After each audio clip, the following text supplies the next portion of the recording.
Everyone, good morning all of you. तो कैसे हैं आप सब? आई होप आप सब अच्छे होंगे। स्वागत है आप सभी का आपके अपने चैनल जुनून पढ़ाई का में। तो हम लोग डेली 11 बजे वाली अपनी क्लास में जो घटना चक्र हिस्ट्री है उसको डिस्कस करते हैं, उसके एमसीक्यू को।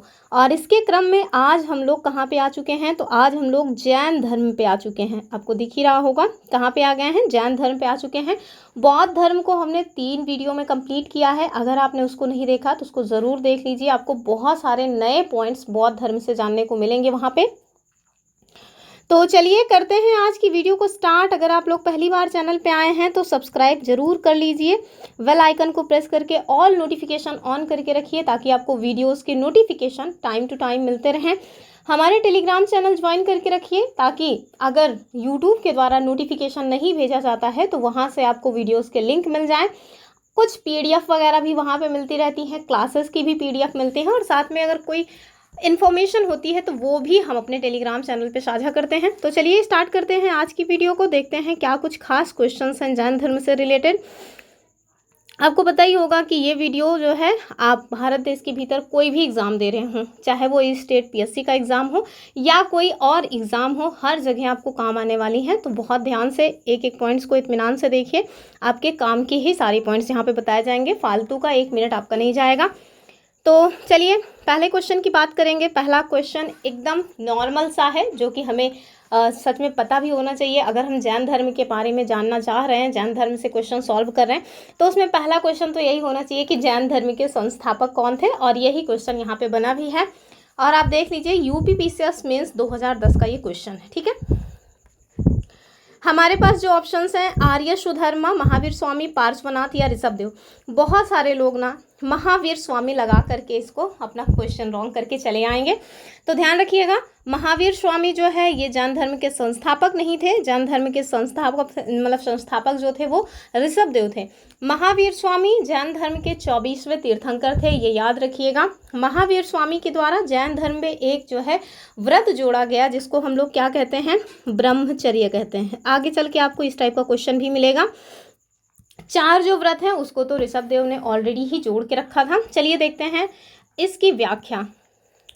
तो यहाँ देखिए, जैन धर्म के मूल संस्थापक या प्रवर्तक पहले जो तीर्थंकर थे जिनका नाम क्या था, ऋषभदेव या ऋषभनाथ, वो माने जाते हैं।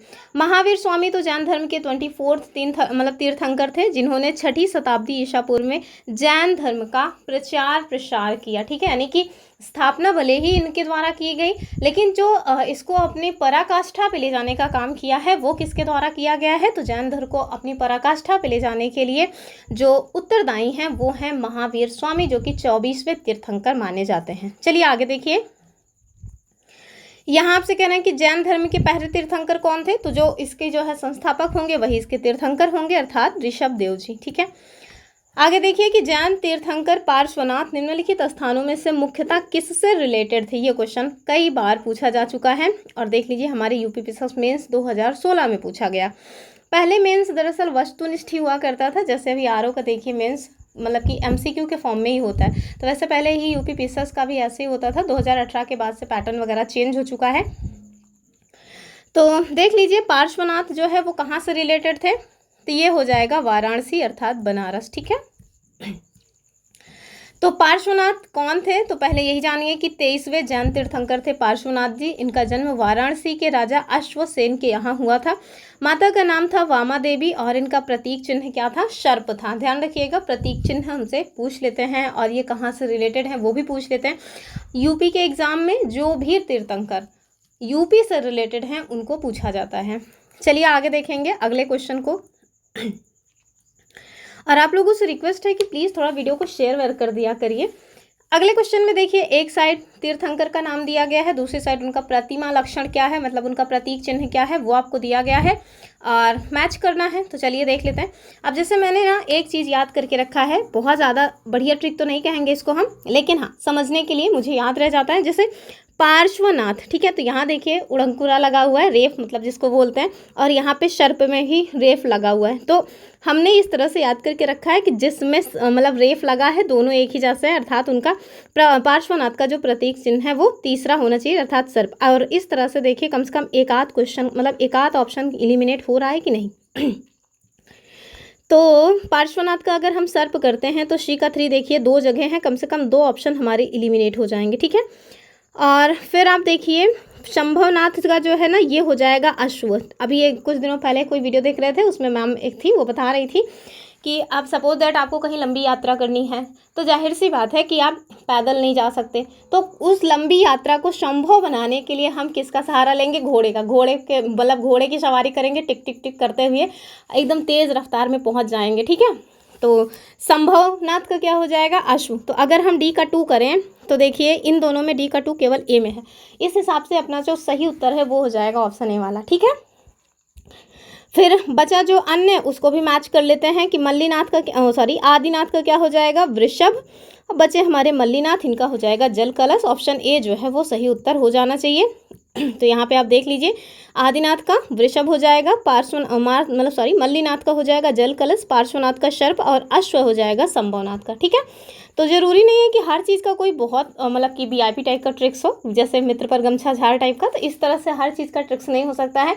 कुछ चीज़ों को ना हम लोग ऐसे ही किसी ना किसी चीज़ से को रिलेट करके याद रख सकते हैं। चलिए तो देखिए फिर से वही आ गया जो क्वेश्चन ऊपर देखे थे हम लोग, उसी से रिलेटेड है।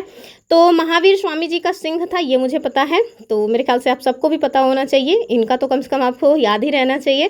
तो महावीर स्वामी का सिंह हो जाएगा, सी का होना चाहिए 2, और सी का 2 देखिए 2 जगह दिया है, कम से कम 2 ऑप्शन इसमें भी एलिमिनेट हो रहे हैं, ठीक है।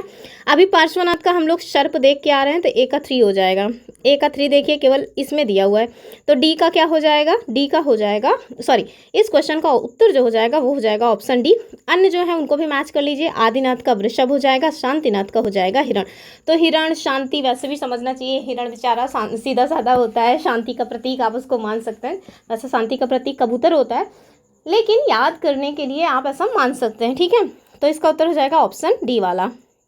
और ये RAS का क्वेश्चन था, 2021 में पूछा गया था।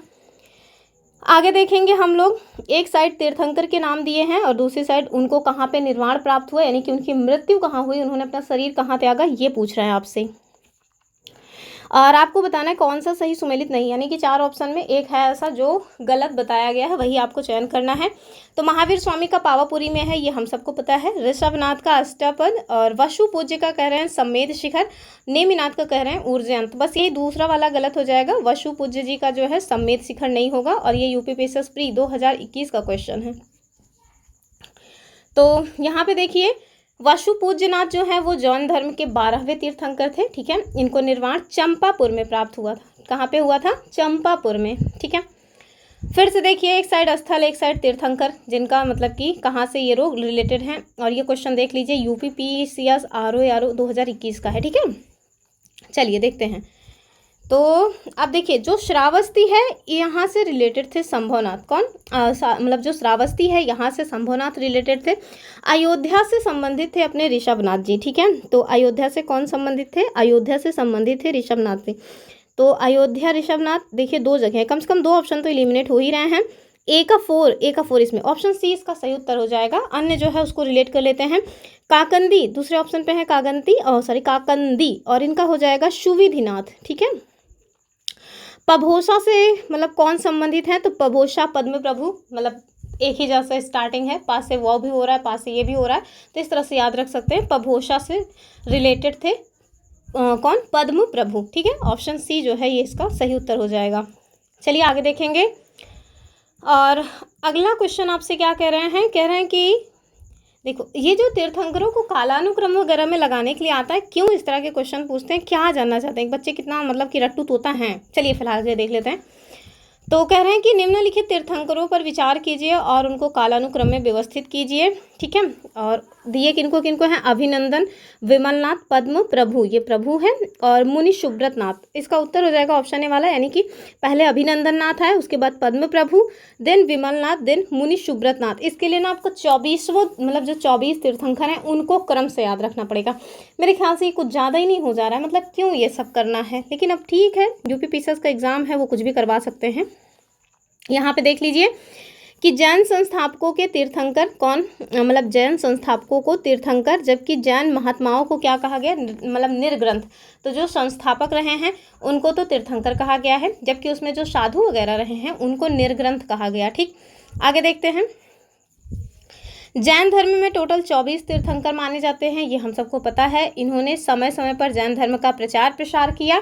इसमें आपको क्रम से याद रखना है कि ऋषभनाथ, फिर अजितनाथ, संभवनाथ, अभिनंदननाथ, सुमतिनाथ, पद्म प्रभु, सुपार्श्वनाथ, चंद्र प्रभु, पुष्पदंत यानी कि सुविधिनाथ। समझ रहे हैं, 9 लोगों में पूछा गया था। आगे देखिए, शीतलनाथ, श्रेयांशनाथ, वासुपूज्य, विमलनाथ, अनंतनाथ, धर्मनाथ, शांतिनाथ, कुंथनाथ, अरनाथ, मल्लिनाथ, मुनि सुव्रत, नमिनाथ, नेमिनाथ या अरिष्टनेमि, फिर उसके बाद पार्श्वनाथ, फिर महावीर स्वामी। ठीक है, अगर आप लोगों के पास कोई ट्रिक्स हो जिससे आप इनको याद किए हो तो आप मुझे भी बता दीजिएगा। मेरे पास तो ऐसा कोई ट्रिक्स हालांकि नहीं है। चलिए आगे देखेंगे अगला क्वेश्चन। आपसे पूछ रहे हैं कि महावीर स्वामी जी का जन्म कहाँ हुआ था, और देख रहे हैं कितने बार बीपीएससी ने पूछ लिया है। मेरे ख्याल से आजकल में बीपीएससी का कोई एग्ज़ाम है, तो जो लोग गए हों उनके लिए तो बधाई हो।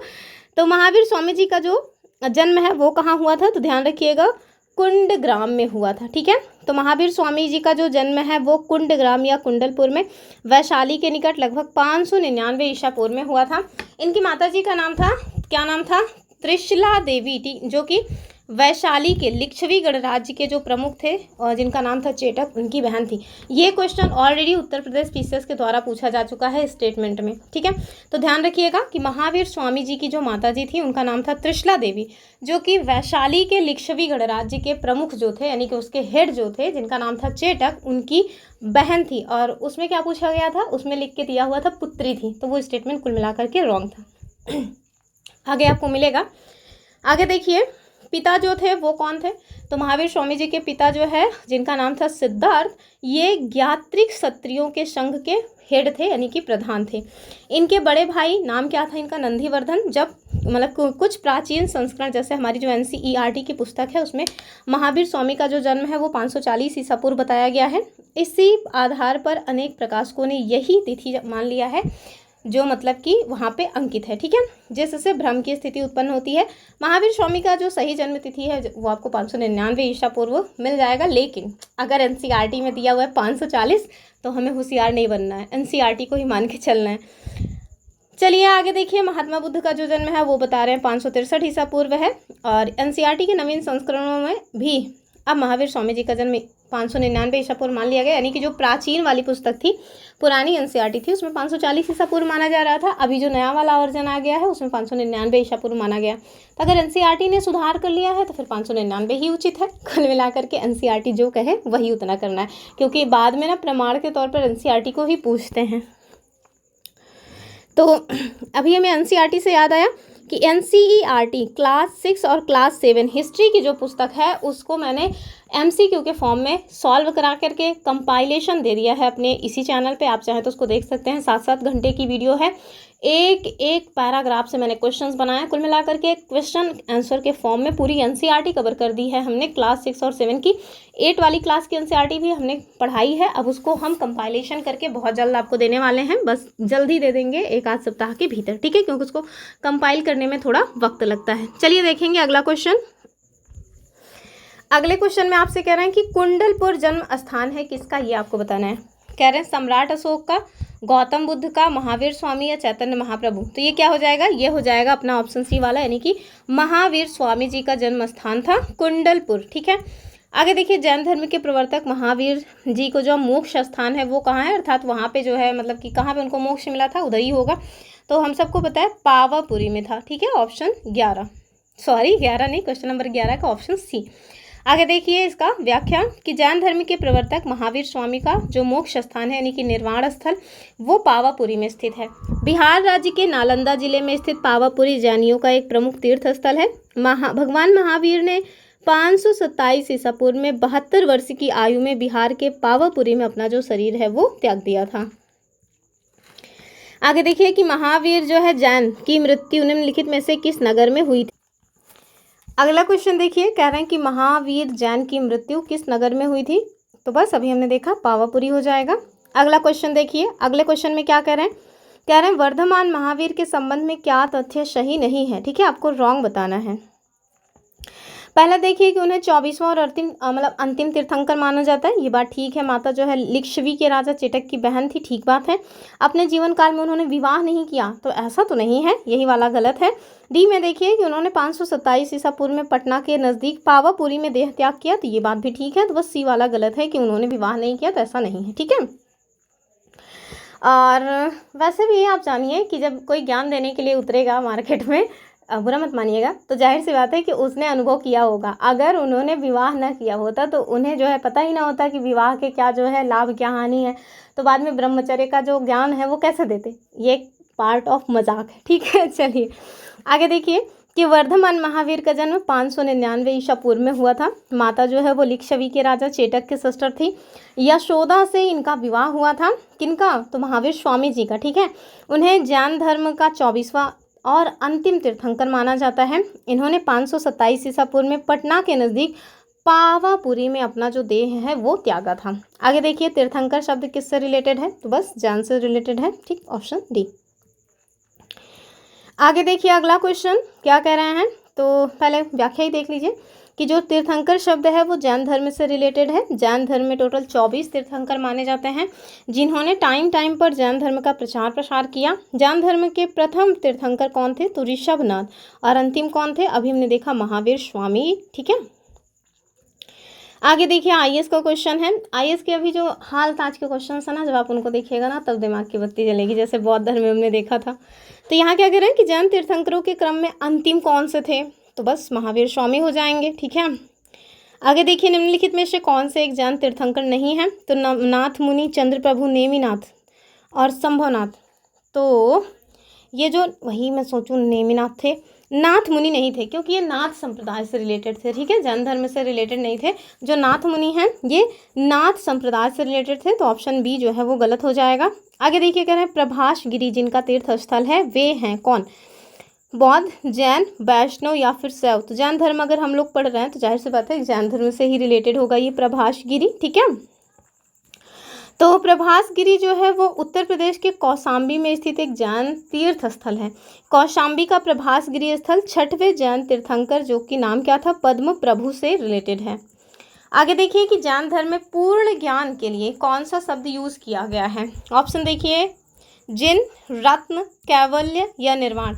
निर्वाण तो मतलब होता है कि मोक्ष प्राप्त करना, जिन मतलब होता है विजेता, और रत्न का तो नहीं, वैसे कैवल्य हो जाएगा इसका सही उत्तर। पूर्ण ज्ञान के लिए जो सही शब्द यूज किया जाता है वो किया जाता है कैवल्य, ठीक है।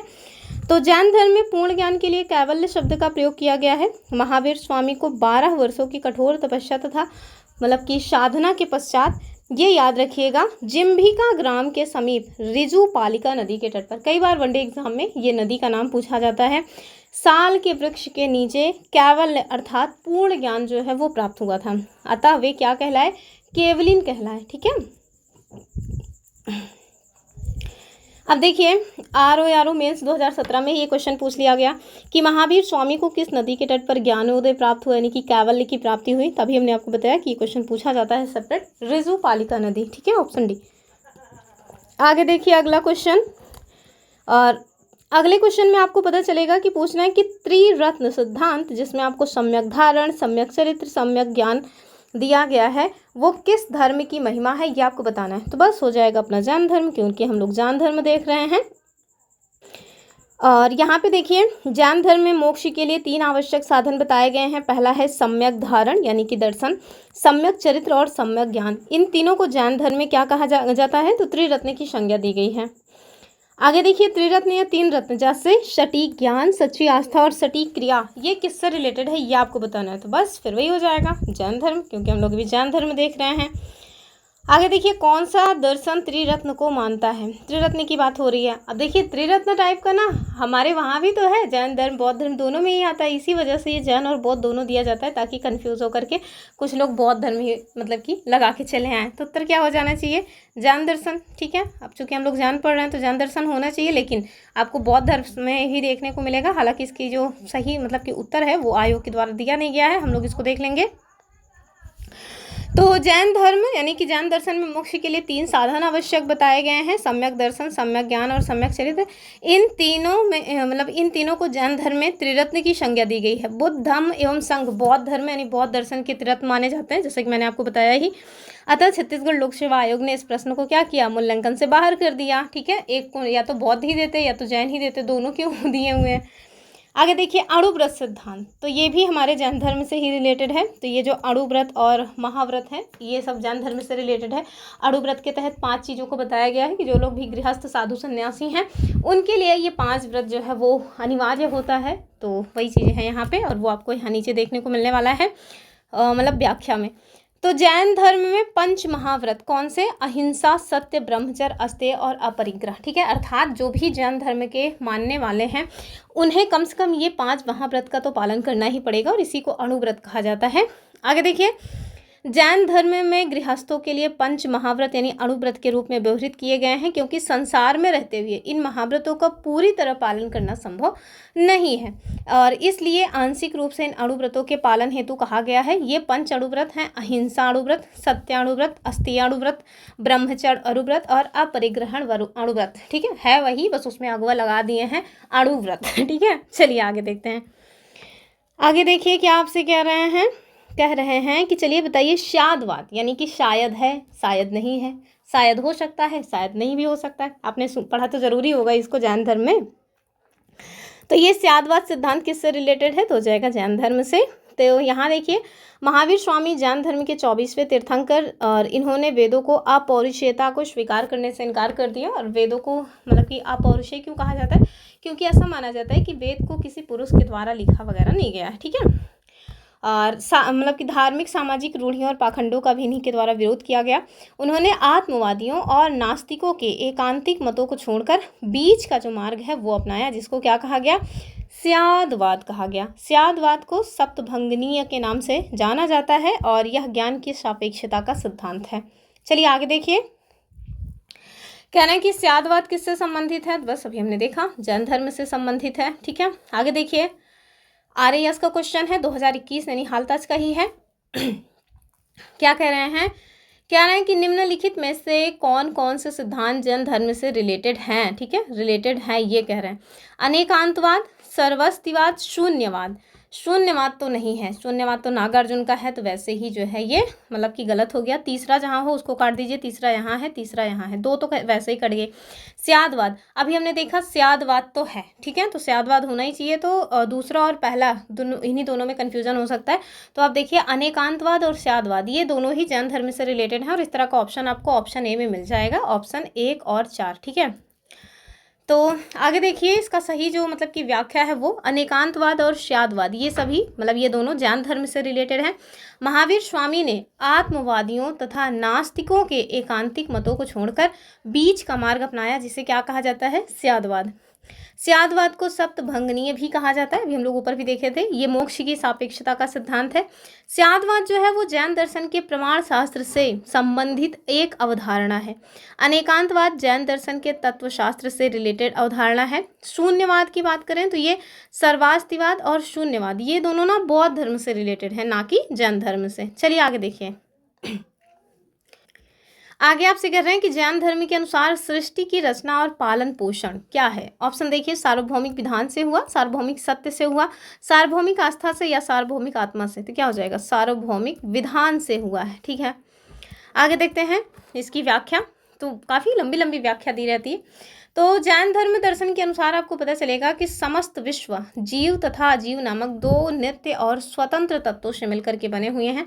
जीव चेतन तत्व है, जबकि अजीव जो है वो अचेतन यानी कि जड़ तत्व है। यहाँ जीव से तात्पर्य उपनिषदों की सार्वभौमिक आत्मा से न होकर के व्यक्तिगत आत्मा से है। जैन मत के अनुसार आत्माएं अनेक होती हैं और सृष्टि के कण कण में जीवों का वास है।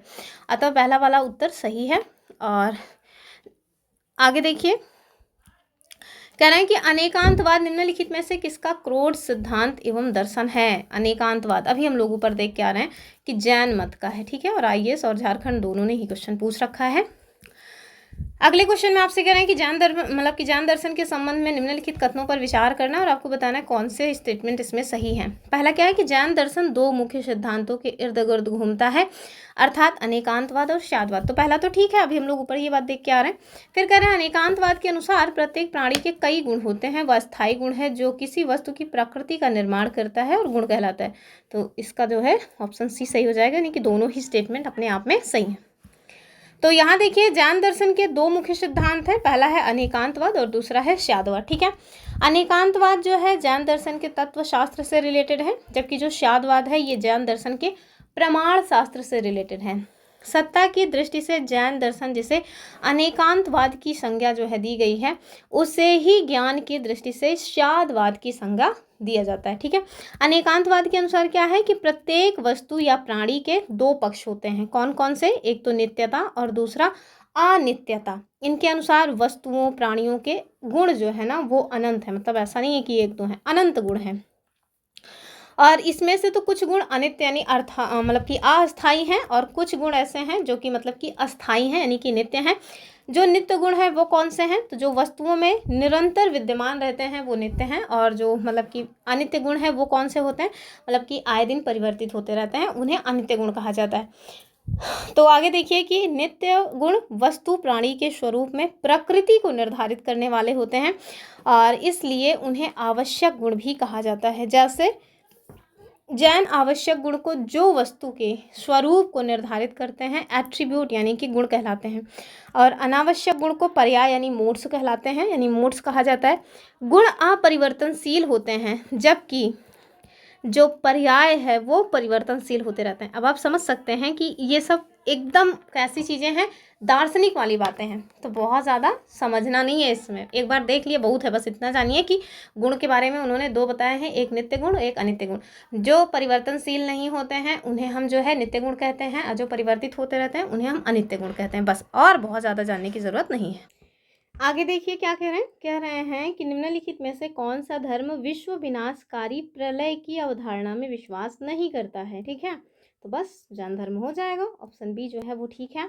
जैन धर्म जो है इनके में ऐसा होता है कि ये ईश्वर की कल्पना ही नहीं करता है, इनको ऐसा लगता ही नहीं कि कोई ईश्वर जैसा कोई जो है तत्व है।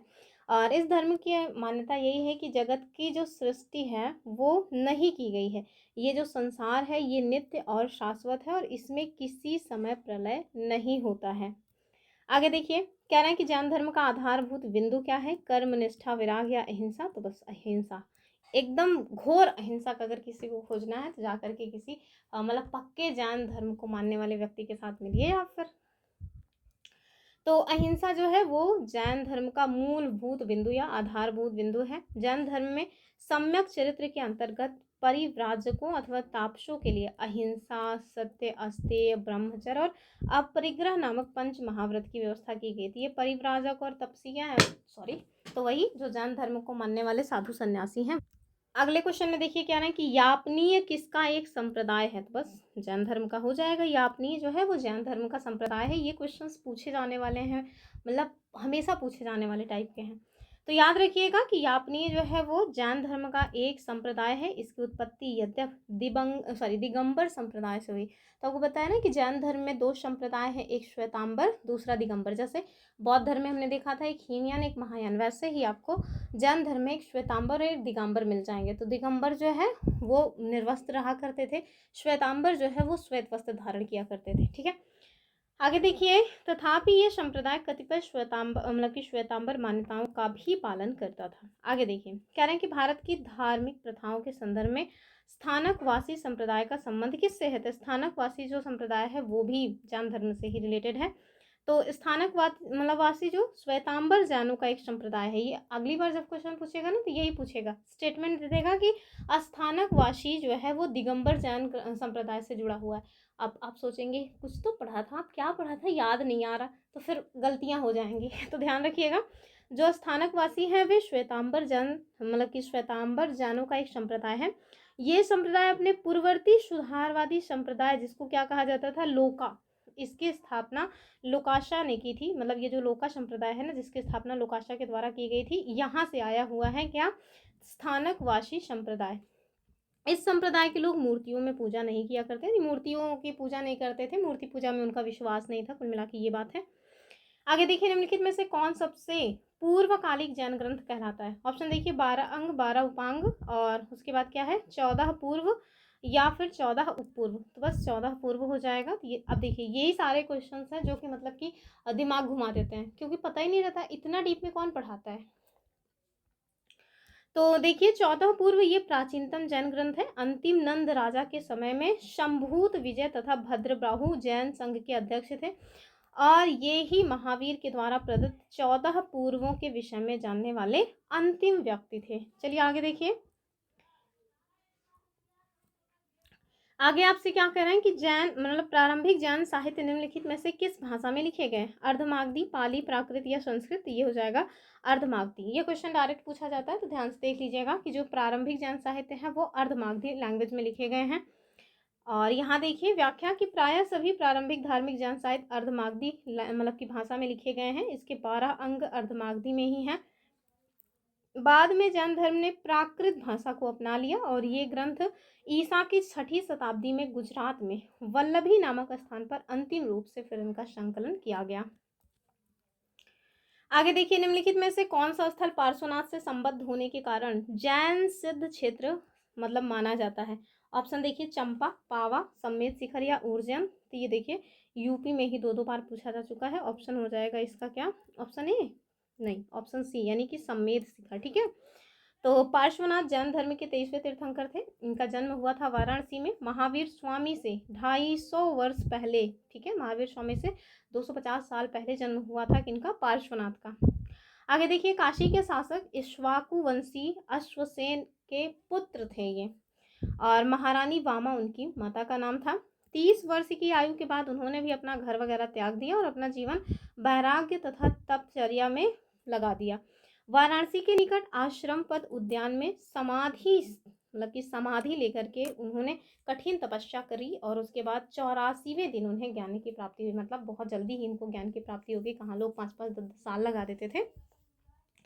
पार्श्वनाथ का जो है परिनिर्वाण जो है वो सम्मेद शिखर पर हुआ, और यही कारण है कि यह जैन सिद्ध क्षेत्र माना जाता है। आगे देखिए, कह रहे हैं निम्नलिखित में से कौन सा आरंभिक जैन साहित्य का भाग नहीं है?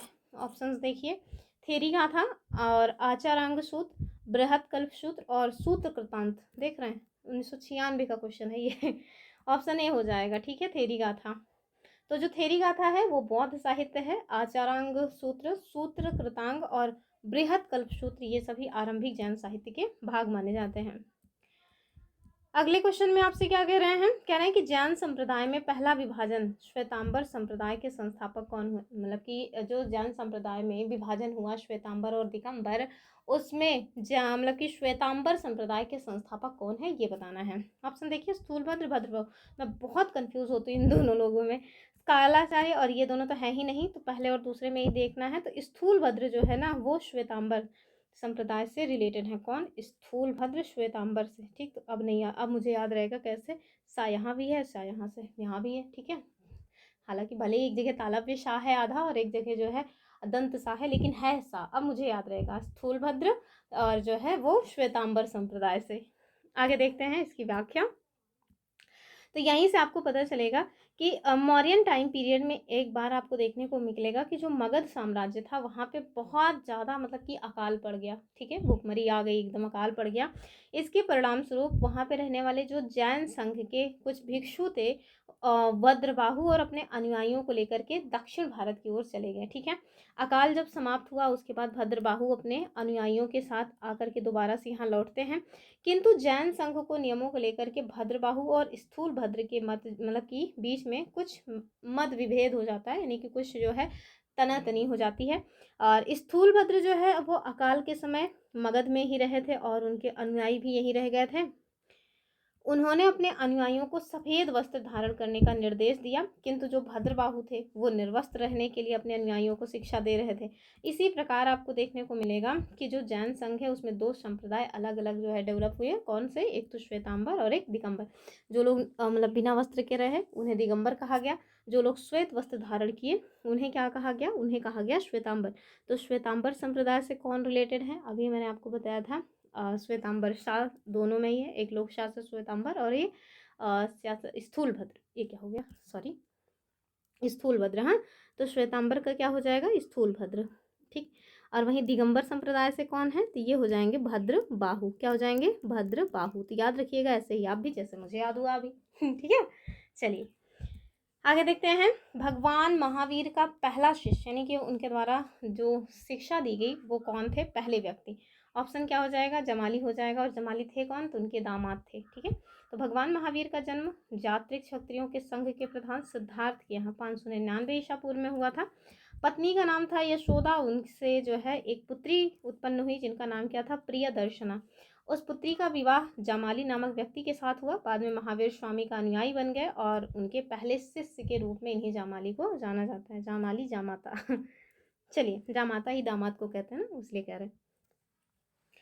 आगे देखिए, कह रहे हैं कि महावीर का पहला अनुयायी कौन था, तभी हमने देखा कि उनके जामाता जामाली, जामाली, जामाता। चलिए, कह रहे हैं कि किस जैन सभा में अंतिम रूप से श्वेतांबर आगम का संपादन हुआ।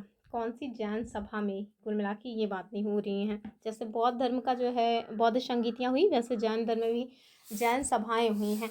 तो ऑप्शन देखिए, वैशाली में, पाटलिपुत्र में, वल्लभी में या पावा में। तो ये हो जाएगा ऑप्शन डी यानी कि पाटलिपुत्र में। ठीक है, तो चंद्रगुप्त मौर्य के टाइम पीरियड में पाटलिपुत्र में पहली जैन संगीति आयोजित की गई। ठीक है, किसके टाइम पीरियड में हुई थी, ध्यान से देखिए, चंद्रगुप्त मौर्य के टाइम पीरियड में। कहाँ हुई थी, पाटलिपुत्र में हुई थी। ठीक, और इसमें श्वेतांबर आगम का संपादन किया गया।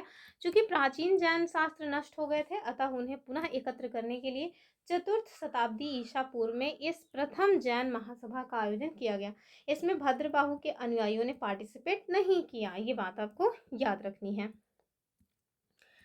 आगे देखिए क्या कह रहे हैं, कह रहे हैं निम्न में से किस स्थान पर पहली जैन परिषद का आयोजन हुआ। अभी तो हम लोग ऊपर देख के आ रहे हैं, पाटलिपुत्र में। ठीक है, उत्तराखंड ने क्वेश्चन पूछा था 2021 में।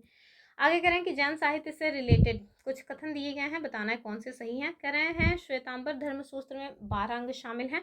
और कह रहे हैं श्वेतांबर परंपरा के अनुसार इन अंगों का संकलन वल्लभी में आयोजित एक धर्म सभा में किया गया था। तो बस दूसरा वाला गलत है, साफ साफ, पहला एकदम ठीक है। तो यहाँ देखिए कि जो श्वेतांबर मत के अनुयायी हैं उन्होंने पहली जैन संगीति जो कि 310 ईसा पूर्व में पाटलिपुत्र में हुई थी, इसमें 12 अंकों का संकलन किया। दिगंबरों का मानना था कि महावीर की शिक्षाएं या 12 अंगों का ज्ञान लुप्त हो चुका है, उन्होंने इस सभा में भाग नहीं लिया, अतः कथन तो ठीक है, दूसरा वाला कथन गलत है।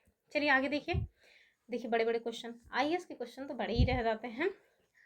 और कह रहे हैं कि निम्नलिखित कथनों पे आपको विचार करना और बाद में फिर सही कथन आपको बताना है। चलिए, महावीर के बारे में पहला स्टेटमेंट है कि वर्धमान महावीर जो है उनकी माता लिच्छवी के प्रमुख चेटक की पुत्री थी। बस बस समझ लीजिए, यही वाला क्वेश्चन मैं आपको बता रही थी कि इसको पीसीएस ने भी पूछा, देखिए आईएएस ने भी पूछा। पुत्री नहीं थी, मैं कब से बता रही हूँ कि बहन थी। कौन थी, बहन थी। तो ये तो गलत हो गया। कह रहे हैं गौतम बुद्ध की माता कोली राजवंश की राजकुमारी थी। अच्छा, 23वें तीर्थंकर पार्श्वनाथ बनारस से थे। पहला तो गलत करके फिर हम लोग देखते हैं। ठीक है, पहला देखिए यहाँ पे है, यहाँ पे है, ये दोनों तो वैसे ही नहीं पड़ गए। और दूसरा तो नहीं, लेकिन तीसरा जो है वो तो सही ही है। तो जब तीसरा सही है तो दूसरा और तीसरा सही हो जाएगा। तो यानी कि गौतम बुद्ध की माता जो है वो कोली राजवंश की राजकुमारी थी, ठीक बात है। 23वें तीर्थंकर पार्श्वनाथ बनारस से थे, ये भी ठीक है। और पहला वाला तो मैंने आपको बता ही दिया क्यों गलत है। तो यहाँ पे देखिए, वर्धमान महावीर की माता जिनका नाम क्या था, त्रिशला या विदेह दत्ता, दोनों नाम उन्हीं के हैं। ये वैशाली के लिच्छवी कुल के जो प्रमुख थे जिनका नाम था चेटक, उनकी सिस्टर थी। इसी कारण मातृपक्ष से वो मगध में हर्यक शासक जो बिंबिसार तथा अजातशत्रु के निकट संबंधी माने जाते हैं। और दूसरा कथन ठीक है, 23वें तीर्थंकर पार्श्वनाथ का जन्म वाराणसी में हुआ था। ठीक है, और इनका जन्म महावीर स्वामी जी से लगभग 250 वर्ष पहले हुआ था। आगे देखते हैं अगला क्वेश्चन। और हमारा जो अगला क्वेश्चन है, कह रहे हैं कि प्राचीन जैन धर्म के संबंध में निम्नलिखित में से कौन सा एक स्टेटमेंट सही है। ऑप्शन क्या है, स्थूल बाहु के नेतृत्व में दक्षिण भारत में जैन धर्म का प्रचार हुआ। ठीक है, फिर क्या कह रहे हैं, हमसे सही पूछा जा रहा है तो हमको सही बताना है। फिर कह रहे हैं पाटलिपुत्र में हुई परिषद के पश्चात जो जैन धर्म के लोग भद्रबाहु के नेतृत्व में रहे वे श्वेतांबर कहलाए। अच्छा, श्वेतांबर, अभी मैंने बताया था आपको, श्वेतांबर जो है वो स्थूलभद्र से रिलेटेड है, कि जो है भद्रबाहु से स्थूलभद्र से रिलेटेड है ना, श्वेत जो वस्त्र धारण करेंगे, तो ये तो वैसे ही गलत हो गया। फिर कह रहे हैं प्रथम शतक ईसा पूर्व में जैन धर्म को कलिंग के राजा खारवेल का समर्थन मिला। अच्छा, फिर क्या कह रहे हैं कि बौद्धों के विपरीत जैन धर्म की प्रारंभिक अवस्था में जैन धर्म के लोग चित्रों का पूजन करते थे, तो ये बात एकदम ही गलत है। उत्तर क्या हो जाएगा, सी वाला ठीक है, बाकी सबके सब गलत है। ठीक है, तो आगे देखिए, केवल सी वाला सही है। दक्षिण भारत में जैन धर्म का प्रचार आचार्य भद्रबाहु और उनके शिष्यों के द्वारा हुआ। भद्रबाहु के समर्थक क्या कहलाए, दिगंबर कहलाए। उन्होंने पाटलिपुत्र में आयोजित जो जैन धर्म की पहली महासभा है उसमें पार्टिसिपेट किया ही नहीं। जबकि कलिंग के चेदी वंशीय शासक जिनका नाम क्या था, खारवेल, ये जैन धर्म के अनुयायी थे। उन्होंने जैन साधुओं को संरक्षण दिया और उनके निर्वाह के लिए प्रभुत दान वगैरह भी दिया और रहने के लिए निवास स्थान भी बनवाए। उन्होंने मतलब कि भुवनेश्वर के पास जो उदयगिरी और खंडगिरी की पहाड़ियां हैं वो उनको कटवा करके जैन भिक्षुओं के निवास के लिए वह विहार भी बनवाए थे। जैन धर्म की प्रारंभिक जो अवस्था है उसमें चित्र पूजा और मूर्ति पूजा जो है ये सब आपको देखने को नहीं मिलेगा। ठीक है, तो 45 क्वेश्चन तक आज हमने सॉल्व कराया। 40 मिनट की वीडियो हो चुकी है। आई होप आपको वीडियो में जो पॉइंट्स बताए गए हैं वो समझ आए हैं, कुछ आपने नया ज़रूर जाना होगा। आगे की जो क्वेश्चंस हैं वो हम अगली वीडियो में सॉल्व करेंगे। आज के लिए इतना ही रखेंगे, फिर मिलेंगे अपनी अगली वीडियो में। जो हमारी प्रीवियस वीडियोस हैं उनको देखना ज़रूर, मतलब उसको ज़रूर देखिए। हम लोग शाम को 6 बजे डेली जो है UPPCS previous year questions practice कर रहे हैं, तो आप उसके साथ भी जुड़ करके अपनी तैयारी को स्ट्रॉन्ग कर सकते हैं। चलिए फिर मिलेंगे अपनी अगली वीडियो में, तब तक के लिए नमस्कार एंड जय हिंद।